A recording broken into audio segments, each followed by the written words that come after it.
The small apartment, the handwritten room for rent sign taped to the door. Ethan, single dad, barely making ends meet. A young girl approached, Anna, 20 years old, dressed simply, asking to rent the room. Ethan nodded. The first night, taking out the trash, Ethan spotted Anna's silver bracelet glinting with the Voss Holdings logo, the billion-dollar corporation that had fired him. His heart pounded, but the real shock came next. Anna opened his old laptop and hid a red USB drive inside. On the USB, a label read, Project Ravenlake, Do Not Disclose. Ethan went silent. She wasn't just a billionaire's daughter. She was carrying secrets that could bury an entire empire. Ethan Cole lived paycheck to paycheck in a world that had forgotten he existed. At 37, he was the guy who fixed broken things during the day and delivered packages at night. Single dad to 8-year-old Mia, ever since his wife Hannah died of heart complications 2 years ago. The medical bills had drained their savings. The funeral costs had drained everything else. The room for rent sign was his last resort. $200 a month would cover Mia's school supplies and maybe a few decent meals. Anna showed up on a Tuesday afternoon, looking nothing like the college students who usually answered his ads. No designer clothes, no attitude, no parents calling to inspect the accommodations. Just a quiet 20-year-old with earnest eyes and cash in hand. "I'm studying art," she said simply. "I need somewhere peaceful to work." Mia took to Anna immediately. Within a week, they were folding paper cranes together at the kitchen table while Ethan worked his second shift. Anna taught Mia new origami patterns, helped with homework, and never complained about the thin walls or the heater that only worked when you kicked it twice. She was perfect, too perfect. That's when Ethan started noticing things. The silver bracelet she always wore caught the light wrong sometimes, revealing an engraved logo that made his blood run cold. Voss Holdings, the corporate giant that had restructured him out of his warehouse supervisor job 18 months ago. No severance, no explanation, just a form letter thanking him for his service. But Anna couldn't be connected to them. Could she? The neighbor started talking first. Mrs. Chen from 2B made pointed comments about young girls these days and inappropriate living arrangements. Dave from his delivery job was less subtle. "Dude, you got a college girl living with you? What's your daughter gonna think?" The whispers followed him to the grocery store, the gas station, Mia's parent-teacher conferences, single dad renting to a young woman. The math looked wrong to everyone who cared to judge. Ethan ignored them. Anna paid rent on time, kept her space clean, and made Mia laugh in ways she hadn't since Hannah died. That should have been enough, but the silver bracelet bothered him, and the way she sometimes stared at her phone with an expression he couldn't read. And the fact that she'd specifically asked to use his old laptop instead of buying her own. "Mine crashed," she'd explained. "College budget, you know?" Except nothing else about Anna suggested money problems. Her clothes were simple but well made. Her art supplies were professional quality. And when Mia accidentally spilled juice on Anna's backpack, the leather absorbed it without staining, the kind of leather that cost more than Ethan made in a month. One evening, while taking out the trash, he'd glimpsed her through the kitchen window. She was sitting at his laptop but not browsing or typing. She was inserting something into the USB port, something small and red. When she saw him coming back inside, she closed the laptop quickly and smiled the same warm smile she always gave him. "Making tea," she said, gesturing to the kettle. "Want some?" But Ethan had seen enough. The red USB drive, the way she'd hidden it, the logo on her bracelet that connected her to the company that had destroyed his stable life. His 8-year-old daughter was upstairs, trusting and innocent, folding paper cranes with a girl who might be lying about everything. That night, after Mia was asleep and Anna was in her room, Ethan made a decision that would change all their lives. He was going to find out who Anna really was. Are you watching from somewhere? If you discovered your tenant wore the logo of the company that ruined your life, what would you do? Comment your thoughts and subscribe to see what happens next. For 3 weeks, Anna became part of their small family in ways that felt dangerously real. She helped Mia with art projects, taught her advanced origami techniques, and somehow made their cramped apartment feel less like a place where dreams went to die. When Ethan worked late shifts, Anna made sure Mia had dinner and finished her homework. When Mia had nightmares about her mother, Anna sat with her until she fell back asleep. It was everything Ethan had hoped for when he'd posted that rental ad. A responsible tenant who genuinely cared about his daughter. So why did he feel like he was living with a ghost? The signs were small but persistent. Anna paid her rent in crisp hundreds, always exact change. She never ordered takeout, but somehow the refrigerator stayed stocked with expensive groceries. And that silver bracelet, she never took it off, even when washing dishes or helping Mia with messy art projects. The bracelet that bore the logo of Voss Holdings. Ethan had worked for their warehouse division for 6 years. Steady pay, decent benefits, the kind of job that let him plan for Mia's future. Then came the restructuring. 37 employees let go in a single day. No warning, no alternatives, just security guards walking them out with cardboard boxes full of personal items. Hannah had been sick by then. The insurance coverage ended with his job. The medical bills that followed destroyed everything they'd built together. But Anna couldn't know any of that. Could she? The doubt was eating him alive, especially when he watched her with Mia. His daughter's laughter had returned after months of grief-stricken silence. Anna had given them both something precious, hope that their little broken family might heal. The first real crack came on a Saturday morning at Peterson's Market. Ethan was counting coupons at checkout, calculating whether he could afford the name-brand cereal Mia had asked for when his card was declined. Again. "I'm sorry," he told the cashier, his face burning with familiar shame. "Can you remove the—" "I've got it," Anna said quietly, appearing beside him with a platinum credit card. The cashier's entire demeanor changed. The same woman who'd been tapping her fingers impatiently while Ethan sorted through crumpled bills suddenly became deferential, almost servile. "Of course, miss. Right away." Anna's card went through without question. $237, paid with the casual ease of someone for whom money was never a real concern. The other customers in line stared. Ethan felt their judgment like a physical weight. The single dad who couldn't afford groceries, saved by his young female tenant's platinum card. Walking home in silence, carrying bags that Anna had paid for, Ethan finally asked the question that had been building for weeks. "Who are you really?" Anna stopped walking. For a long moment she stared at the sidewalk, her fingers unconsciously touching that silver bracelet. "I'm exactly who I said I am," she whispered. "I'm just not exactly who you think I am." That evening, after Mia was asleep, Anna knocked on Ethan's bedroom door. "Can we talk?" She sat on the edge of his bed, looking younger than her 20 years, and told him the truth that shattered his world all over again. "My name is Anna Voss. My father owns Voss Holdings." The air left Ethan's lungs. "Your father? I know what his company did to you. I know about the layoffs, the timing, everything." Tears started streaming down her face. "I found your name in the employment records. Hannah Cole, listed as your emergency contact, and then I found her death certificate." Ethan's hands clenched into fists. "You investigated me?" "I investigated my father's company. You were just collateral damage I discovered along the way." The room spun. This girl, this young woman his daughter had come to love, was the child of the man who destroyed their lives. The billionaire whose corporate decisions had taken away Ethan's job, his insurance, his ability to save his wife. "Why?" His voice was barely audible. "Why are you here?" Anna reached for the old laptop on his dresser, the one she'd been using for weeks, with shaking hands. She opened it and pulled out the red USB drive he'd seen her hide. "Because of this." The drive was labeled in neat handwriting. "Project Raven Lake, do not disclose." "What is it?" "Proof," she said simply. "Proof that Raven Lake wasn't just corporate downsizing. It was deliberate contamination of the water supply to drive down property values for a real estate acquisition."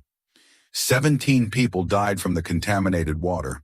The layoffs were just cover to eliminate witnesses who might have talked.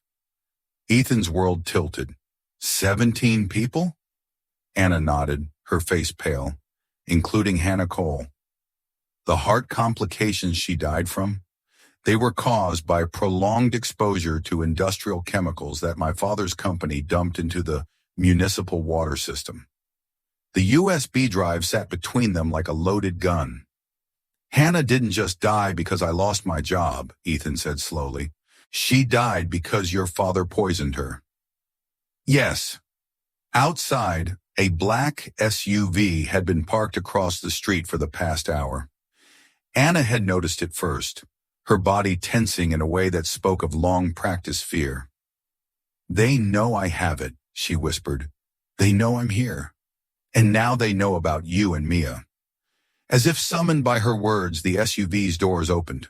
3 men in expensive suits stepped out, their movements coordinated and purposeful. They were coming for Anna, and they weren't planning to leave witnesses. The knock came at exactly 9:47 p.m. Not the polite tap of neighbors or delivery drivers. This was the sound of authority that expected immediate compliance. Ethan looked at Anna, whose face had gone completely white. The USB drive was still in her trembling hands.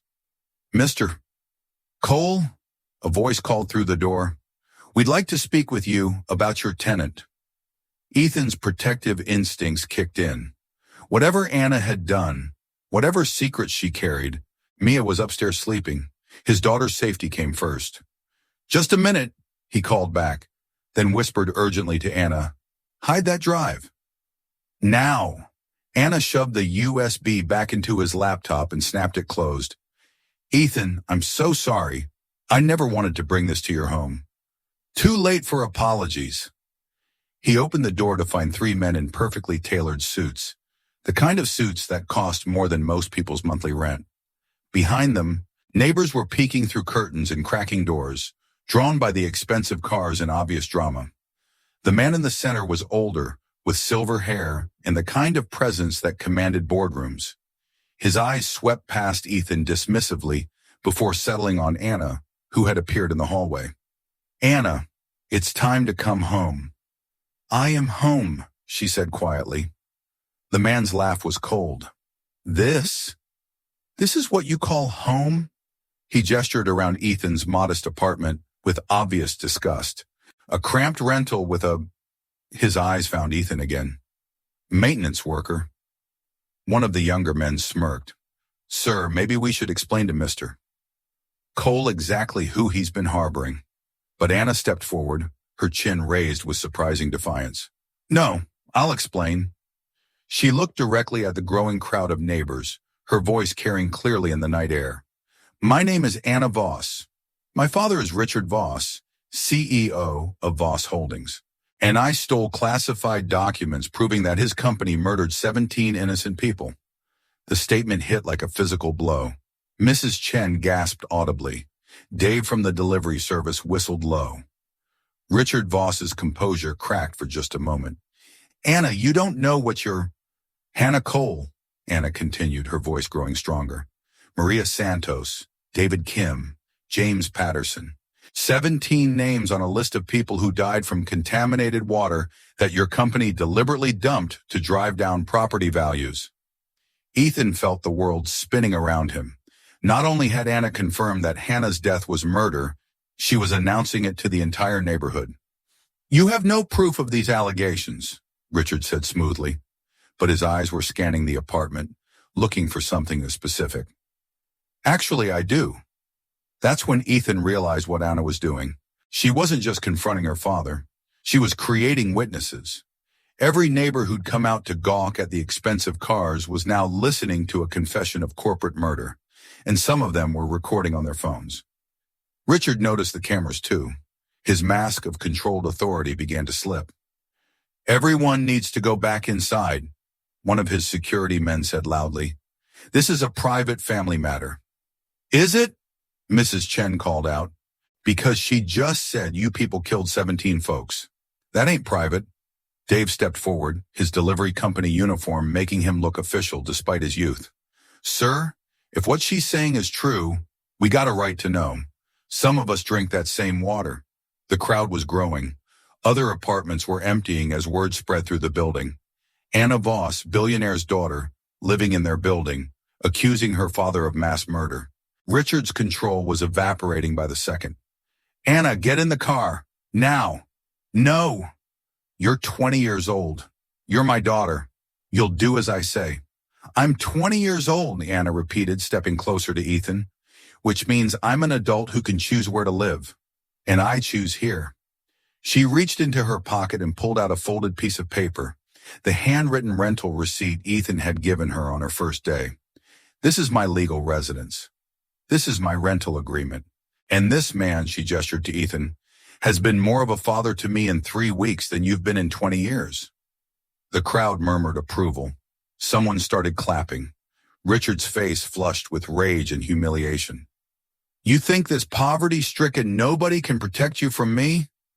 This nobody, Ethan said quietly, speaking for the first time, knows exactly who you are, Richard Voss.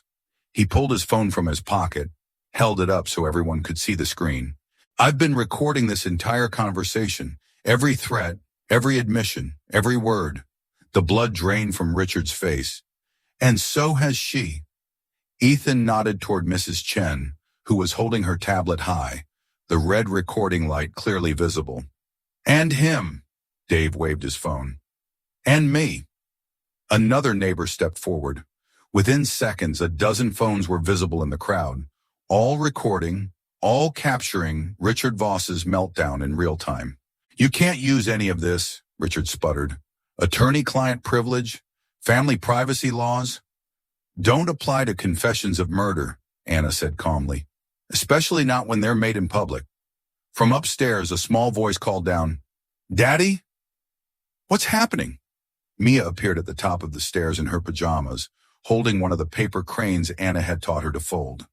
The sight of the 8-year-old girl seemed to break something in Richard Voss. Here was innocence, the kind of childhood Anna had never been allowed to have, the kind of family he'd destroyed with his corporate greed. Please, Anna whispered, her voice cracking, just let me stay. Let me do the right thing for once.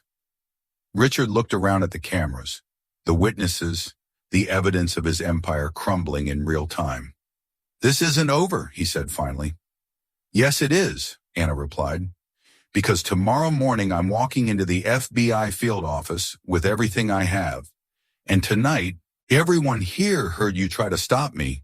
As Richard and his men retreated to their expensive cars, Anna collapsed against Ethan's shoulder, finally allowing herself to cry. I'm sorry, she whispered. I'm so sorry I brought this to your family. Ethan looked at Mia, still clutching her paper crane, still trusting him to keep her safe. You didn't bring this to my family, he said quietly. You became part of my family. And family protects each other. The cameras were still recording. The truth was finally free. By morning, the world had changed. Billionaire's daughter exposes father's murder cover-up.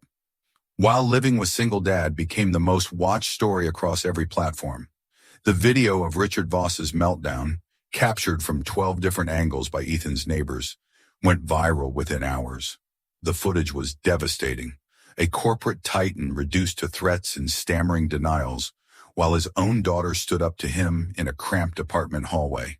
The contrast couldn't have been more stark. Wealth and power crumbling against simple human decency. Ethan's phone rang nonstop. CNN, NBC, local stations, podcasters, documentary filmmakers. Everyone wanted the ordinary hero who protected a whistleblower. He declined every interview. Daddy, Anderson Cooper called again, Mia announced over breakfast, carefully folding a new paper crane from the morning newspaper. He wants to fly us to New York. What did you tell them? That we don't need to be famous. We just need Anna to be safe. Smart kid. Too smart for 8 years old.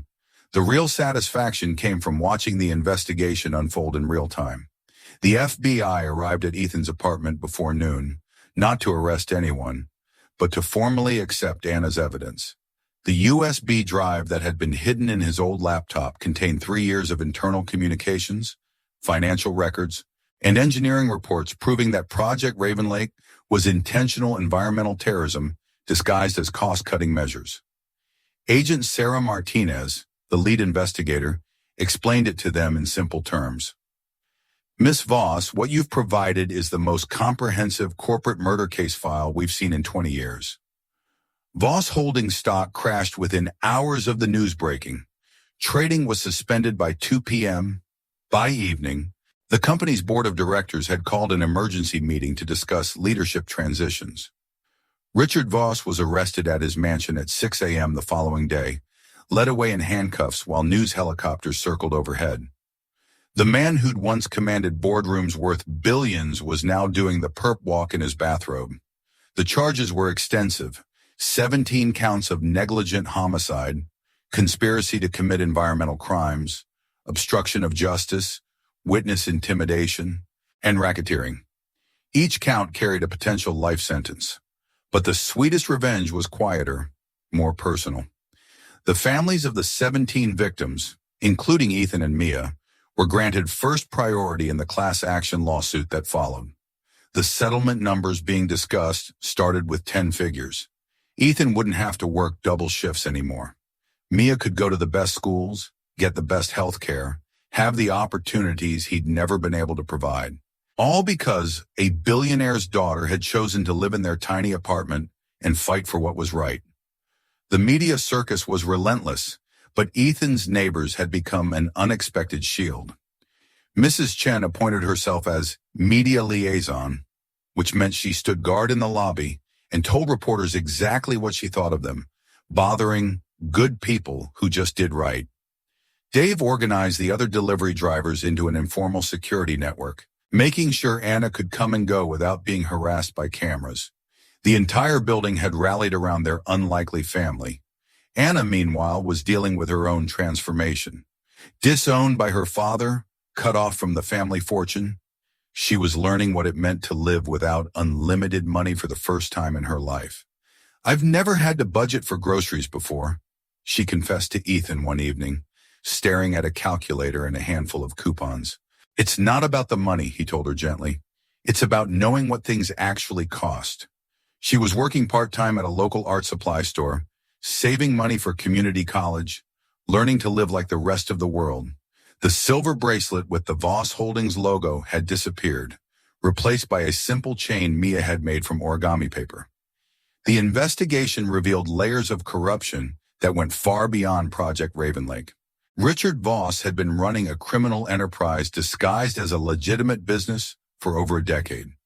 Environmental crimes, worker safety violations, tax evasion, bribery, the list seemed endless. But the case that brought him down was the simplest one: 17 names on a list of people who died from poisoned water. 17 families who'd lost everything while Richard Voss added zeros to his bank account. Hannah Cole's name was at the top of that list, and her death had finally been avenged by the daughter of the man who killed her. The irony wasn't lost on anyone. 3 months after that first knock on the door, Anna sat in federal court as the prosecution's key witness. She'd traded her simple art student clothes for a conservative business suit, but her hands still shook as she held the microphone. "My father taught me that power means never having to face consequences," she said clearly. "But living with Ethan and Mia taught me that real power comes from doing what's right, even when it costs you everything." Richard Voss, sitting at the defendant's table in an orange jumpsuit, refused to look at his daughter. The jury convicted him on all charges: life in prison without the possibility of parole. As they left the courthouse, reporters shouted questions about justice and redemption and whether Anna regretted her choices. She stopped at the bottom of the courthouse steps, took Mia's hand, and gave the only statement she would make during the entire ordeal. "I found my real family in a $200 a month room. That's worth more than all my father's billions." Walking home together, Ethan, Anna, and Mia, they looked like what they'd become: a family that had chosen each other against impossible odds. Some secrets were worth losing everything to reveal, and some families were worth everything to protect. 1 year later, the City Hall hosted a press conference announcing the Richard Voss Memorial Clean Water Initiative, a program funding water safety monitoring in low-income communities.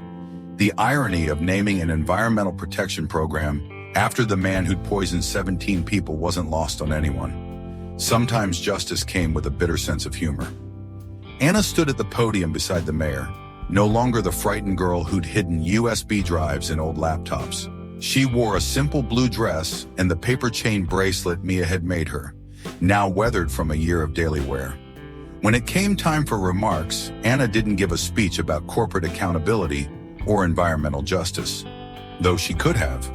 The settlement money had made her wealthy in her own right, but it had also taught her what wealth really meant. Instead, she reached into her purse and pulled out 3 simple objects. First, the small wooden key Mia had carved for her in art class, the one that said home in a child's careful lettering. Anna placed it gently on the podium microphone. Second, the original handwritten rental receipt Ethan had given her that first day. Now framed and worn from handling, she set it beside the key. Finally, a paper crane folded from the front page of the newspaper, announcing her father's conviction. She placed it on top of the receipt, its wings spread wide. The symbolism was unmistakable to everyone who'd followed their story. The key that had opened the right door, the receipt that had protected her choice to stay, and the crane that represented hope rising from the ashes of corruption.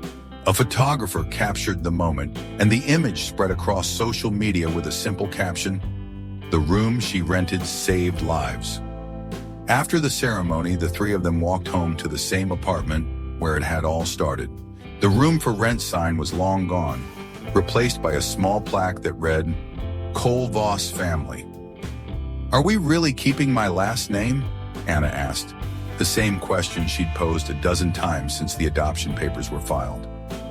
"Family isn't about names," Ethan said, unlocking the door with Mia's wooden key. "It's about choosing to stay when staying gets hard." Mia ran ahead to their kitchen table, where dozens of paper cranes hung from the ceiling, each one folded during their most difficult days, each one a promise that tomorrow could be better. Sometimes the most expensive room wasn't in a mansion. Sometimes it was the $200 space where someone finally learned what home really meant. Sometimes the most valuable inheritance wasn't money or power. It was the courage to choose family over fortune, truth over comfort, and love over everything else. Which moment moved you most? When Anna placed the wooden key on the microphone, or when the paper crane landed on the rental receipt? Comment below and subscribe for more stories. Hero Dad stories about families who choose each other.